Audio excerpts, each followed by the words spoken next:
So without further ado, I will hand it over to David Derenbaum, Deputy Assistant Secretary of Office of Housing Counseling, and he will bring us all together for our conversation this morning. Thanks, David. Oh, thank you so much, Lindsay. And listen, I had my cup of coffee in hand. I am caffeinated, and I'm really looking forward to a great day of conference sessions. Everyone, keep in mind that right after this, our next session is going to be focused on some of the developments with regard to the recent National Association of Realtors settlement, as well as looking at some of HUD's great work in appraisal and also the settlement or the conciliation announced with HUD FHEO in that space. So I think everyone knows our special guest, Julia Gordon. She serves as the Assistant Secretary for Housing and the Federal Housing Commissioner at HUD. She is a strong advocate for hands-on practitioners to work to really achieve equal justice, fairness, and equity in housing, and is a strong supporter of consumer protections. Most of you know this is Julia's second appearance at our Housing Counseling Conference. And her background in consumer advocacy and housing finance gives her a really strong and unique perspective in her role. Julia, welcome. Thank you so much. Can you hear me? We can hear and see you. We're through all our technology glitches. It's wonderful.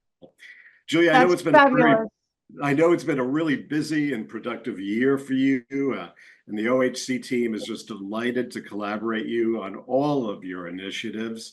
But I'd like to, give you the opportunity to invite you just to share some of the developments that you're most energized by with the group to kick us off this morning. Sure. Well, first of all, thank you so much for inviting me.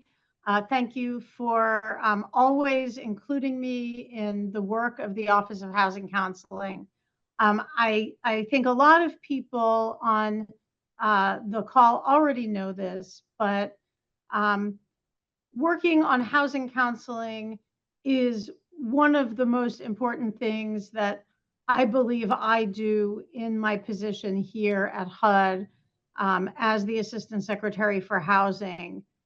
It's very close to my heart as somebody who came into this industry as a consumer advocate with a background in legal aid prior to coming into the consumer finance space. And for the core work here at the Federal Housing Administration, there's really no greater resource than our network of housing counseling agencies and HUD certified housing counselors. So I'm really glad to be here. And we have had a very exciting year on so many fronts.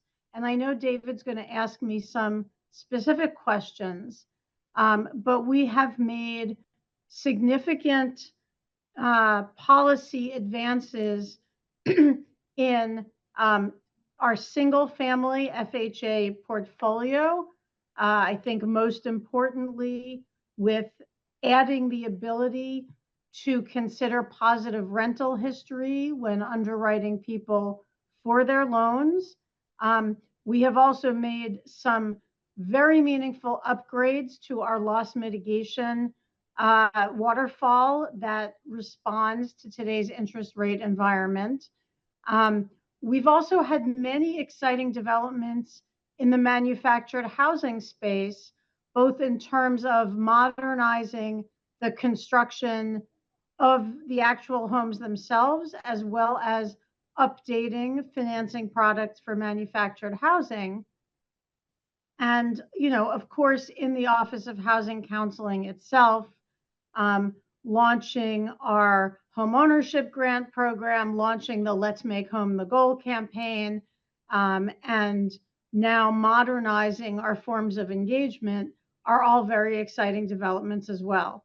So I'll just stop there and see what questions David has for me. Well, thank you, Julia. And there's so much to really cover. Just last week, you were making a very important announcement with regard to manufactured housing and as well attending the committee's activities. In fact, you have stood up the Office of Manufactured Housing. Could you share a little bit about what you perceive as the opportunities, in particular for housing counselors, to recognize the importance of that type of housing as an affordable housing opportunity across the country? Thanks for that question, because as we face the worst affordability challenges in the homeownership market that certainly I've ever seen in my career, we need to really expand the types of opportunities that we offer to households to get into homeownership. And I believe that manufactured housing is an important part of the solution to the housing affordability crisis. And I'll tell you why I'm bullish on housing counseling. I'm on manufactured housing, and why housing counselors should care about this. And the easiest way to say this is to crib from the old ad and say, this is not your grandfather's manufactured housing. Manufactured homes today have benefited from very significant technological advances in offsite construction that allow today's manufactured home to look extremely similar to a site-built home when they are affixed to a permanent foundation.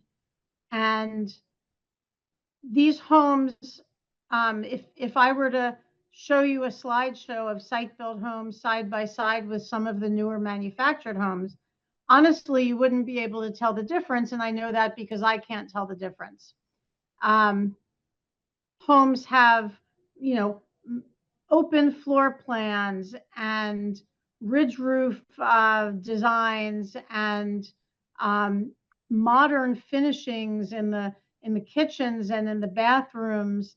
And I have toured so many manufactured homes now that are so much nicer than my house. And many people do own the land under their homes. They're often able to title that home as real estate and obtain mortgage financing for it. For the percentage of people who buy manufactured homes but don't own the land under their home, we have now updated an FHA financing product for those personal property loans that people use in that instance.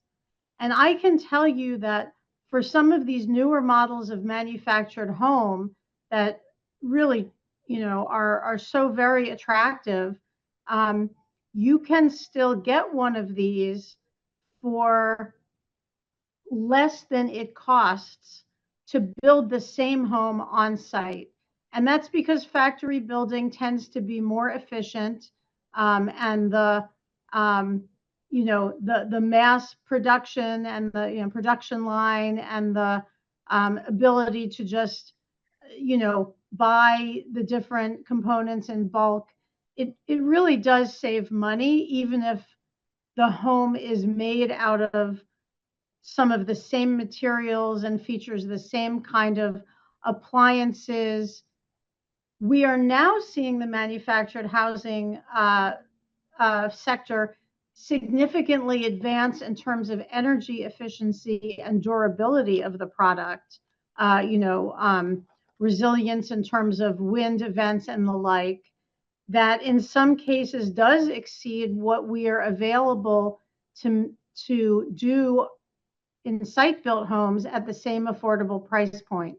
And that can save people money in the future on their energy bills and on the need to rebuild if they experience any kind of natural disaster. So this is why I'm so excited about it, and really invite the housing counseling community to learn more about manufactured housing, about how to counsel people through the process, how to distinguish between homes titled as real estate and homes titled as personal property. Just look forward to really continuing to build that capacity. Terrific. And, there's been a lot of focused discussion on our boards for this conference. First, excitement about all of our activities in the Make the Home the Goal campaign. And also, there's an acknowledgement of the significant steps that FHA has taken, lowering the MIP rate, how student loans are being handled, even discussion to some extent about the new approach to perhaps to accessory units as a source of affordable housing. At the same time, many of our counselors are very focused on the loss mit side, continuing to work with consumers to rebound from the pandemic. And I was just wondering if you could share some of your thoughts on both sides of that coin and how, your thoughts about moving forward with the housing counseling community. Well, thanks for asking about that. I love to talk about the work we are doing that I consider to be work that helps add to our housing supply, along with just, creating real wealth building opportunities for homeowners. And so having an accessory dwelling unit, either attached to your house or in the backyard, is something that allows homeowners to get a stream of rental income. We know from many, many decades of experience with people who buy 2 to 4 unit homes that oftentimes living in a multi-unit property and being able to rent out that other property really helps smooth the financial situation for people and does enable them to really build up that asset over time. Now, previously, FHA did not treat ADUs the same as we treat 2 to 4 unit properties. And that's something we've changed recently, so that if you have a client who wants to buy a home or refinance a home that has an ADU, or that wants to build an ADU or, renovate part of their home to make it an ADU, we are now permitting the rental income from that unit to be counted as part of the underwriting process in terms of income. And we've actually gone a little bit farther than anyone else has gone, even the GSEs on this, because not only will we count rental income from an existing tenant who has a lease, but we will even count a portion of potential income if what the homeowner wants to do is, create or fix up that ADU and then rent it out. And that really does boost purchasing power for the homeowner. And then it creates a new source of affordable housing in that neighborhood. So if you combine that with the changes we've made to our 203K renovation loan product, it's a really powerful combination. Recently, we rolled out very significant updates to the 203K renovation loan that we think will make it much more attractive both for lenders to offer and for home buyers to use if they're either purchasing a home that needs rehab, or if they're in a home and need to do a refi so that they can do some rehab. We know that almost half the housing stock in America is more than 50 years old. These homes need investment and they need some TLC. And what this renovation loan does is it allows you to borrow more than the current market value of the loan, so that you have the ability to take that money to put toward the repairs and rehabilitation that you need to do. So I'll leave that topic there and move on to what David asked about loss mitigation. I think everybody is quite familiar with the many changes that HUD made during the course of the pandemic to streamline and improve loss mitigation options for borrowers facing financial hardship. But we started to run into a problem when the interest rates started to zoom up, because the sort of flagship loan modification, which reduces the term of your loan or increases the term of your loan and reduces the rate, we were no longer able to reduce that rate. And sometimes the rate had to even go up from where the homeowner was. And that prevented us from giving the payment relief to homeowners that we know is absolutely critical to the success of the loss mitigation efforts. And so we developed a brand new product that we've never tried before, where homeowners can use the partial claim, which is kind of almost like borrowing from yourself on your mortgage, to for a temporary 3-year period, essentially buy down those monthly payments to a place where the homeowner gets up to 25% reduction relief in their monthly mortgage payments. So for someone who is facing a reduction in employment hours, or who had an increase in expenses, maybe due to a divorce or a disability or something, this can provide this 3-year period of relief where that homeowner can either, recover the financial resources they had prior to the hardship, or figure out, what else their next steps might be. But we're really excited about rolling this out. And while it's not required to be offered by all servicers until the beginning of next year, some of the largest servicers have already rolled this out, and I hope you're hearing about it. It's called the Partial Claim Payment Supplement.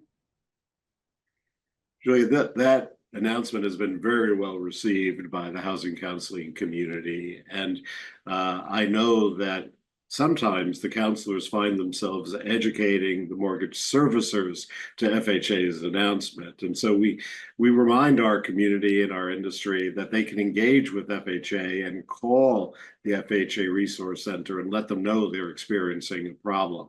And I think that approach has worked very, very well.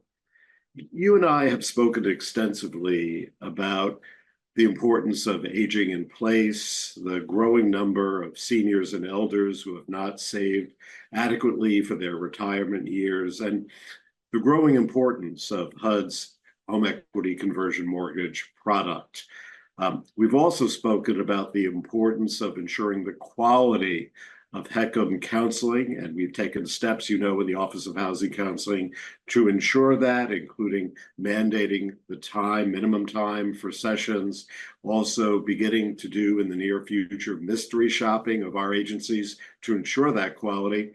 Everyone should know who's viewing that Julia herself has actually listened in to a HECM counseling session, which I must add was really well done.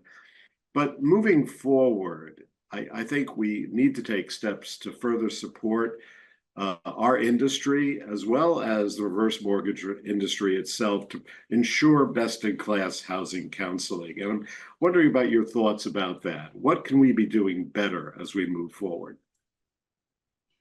This is such an important issue, David, because we do expect, as we move into this, real increase in the number of seniors who are eligible for a HECM and in our population at large, we're going to be seeing more people looking for ways to tap the equity in their home.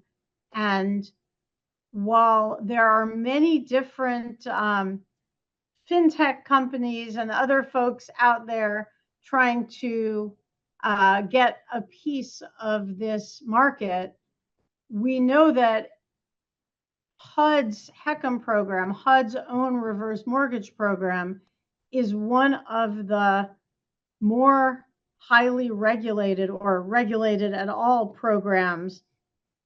And it's a really important, safe option for seniors as long as they know what they're getting into. This issue is particularly important now as, well, I haven't seen any news yet today, but I assume we are entering into an environment where rates are going to be going down. And what that's going to mean is that reverse mortgage originators, along with all mortgage originators in the forward market, are going to be looking for opportunities to refinance people. Volumes have been down for so long. Originators are hungry for business. And in the reverse area, I think we're going to, as a whole team here, need to be very, very mindful of efforts to get seniors to refinance their HECM, which is sometimes a good idea based on needs, but oftentimes there are considerations beyond just the basic mortgage rate that it will be very, very important for seniors to consider. If they're looking at refinancing, they really need to know that the benefits to them, the financial benefits to them of refinancing do exceed the costs of refinancing, particularly, looking at what their length of stay in that house is planned to be. And so we're really going to be looking to the counseling community to help borrowers think through this issue, as well as sort of the basic knowledge of reverse mortgages that you already counsel for. And that, as David said, I've heard live myself what a good job you do at making sure people understand the basic product. But this is going to come into even more importance right now. Absolutely. And it's a growing issue across our country, particularly for those of us who work with the unhoused or the homeless. We know that unfortunately in our nation, the fastest growing group of the unhoused are our senior populations at this time. Switching to rental, though, of course, everyone I think is aware that multifamily housing is another office within housing and part of Julia's portfolio of responsibilities. The rental assistance demonstration, or RAD, has been getting a lot of attention. What can you share about that? It's a very exciting initiative. Well, what I can share about that is, this has to do with modernizing the nation's public housing stock, which sadly, due to a lack of public investment, in many places has really suffered from deferred maintenance and from many other problems that come when a housing authority is unable to have the resources to reinvest in those properties. And with an understanding that in today's political environment, for better or worse, that investment probably isn't coming into the public housing sector, we do have this ability to bring in the private sector to help, and to help take these properties that are not necessarily properties any of us would want to live in ourselves, and both rehabilitate them and make them nice properties and invest in them, but also to adjust rental levels to, match the market, et cetera. And so that's, the RAD program really does take our public housing stock and say, let's bring in a private partner, and we will keep this we still keep the property affordable, but now it's really a public-private partnership. And we have found enormous success with this, frankly, and have been able to rehab and therefore preserve really tens of thousands of units of housing around the country. And we are looking at, this program has continued to sort of expand around the edges with being able to tap different pots of money. And it is really something for renters to not fear. Yes, when you do a big rehab of a public housing development, there is often some temporary displacement, because some of these properties just need the kind of investment that you can't stay in the unit while it's happening. But all of the units then remain affordable. So it's not like when a property just completely goes private and then the landlord can kind of do whatever they want and is trying to get, higher income tenants. This really does offer many people the opportunity to stay in an affordable, and by affordable, I mean in the technical sense, like, pegged to your income and what percentage of your income rent is taking up, but be in a home that is the kind of safe and decent housing all of us would want for our families. Yeah. Julia, thank you. And I'm going to wrap with one final question for our coffee conversation this morning. And it has to do with HUD being an innovator, which in some ways some may say or think is an oxymoron, but actually there's so much innovation happening at HUD right now. Of course, our office, from our learnings in outreaching to consumers during the pandemic, I shared with our audience yesterday in my opening remarks that we're about to start a new demonstration that we're calling the Pathway to Homeownership, where we're going to outreach to HUD consumers, tenants in our own programs, to explore if they're ready for homeownership through connecting them to HUD-approved housing counseling organizations. And there's so many ways to do that with the FHA loan product, with down payment assistance, with special purpose mortgage programs, and so on. But I'm also excited equally by the opportunities of the Choice Voucher Program, and we have a session on that during the conference, and the step that your office, your team, Sarah and others in single family just took with regard to rental history being including in FHA underwriting. Could you speak to that? Because that was a very significant step forward, I think, for underwriting. No, absolutely. And I mentioned that earlier, and I know we're running out of time. So I'll just briefly echo everything David just said. We're very excited about all these department-wide linkages that we're building here.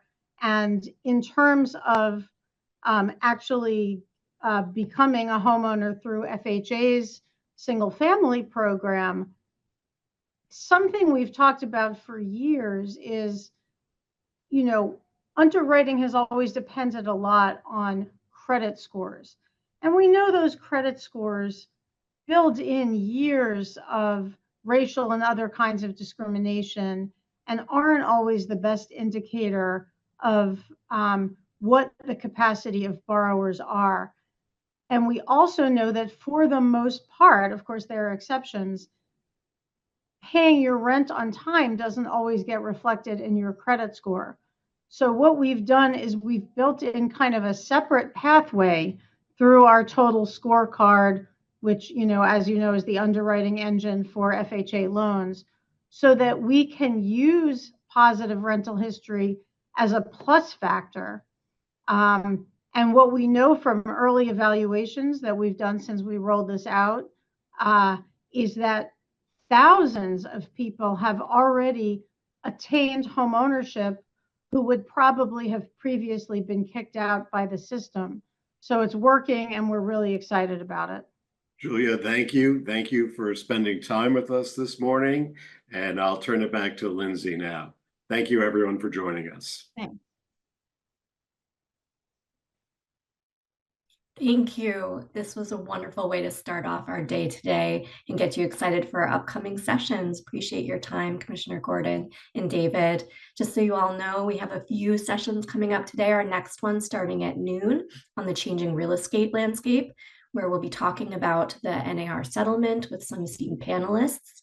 We'll also talk about at 1:30 how the home ownership initiative industry is evolving in the Home Ownership Initiative Grant. From 3 to 4, we have 2 concurrent sessions, the intersection of financial education and housing counseling and counseling strategies for Housing Choice Voucher Homeownership Program clients.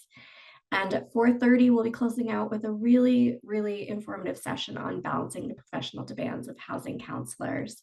So thank you all again for your time this morning. We look forward to your engagement the rest of today in our live sessions and on CVent. And you can find us on our HUD Exchange conference page after the conference. We'll see you later again. Thanks, everyone. Take care. Bye.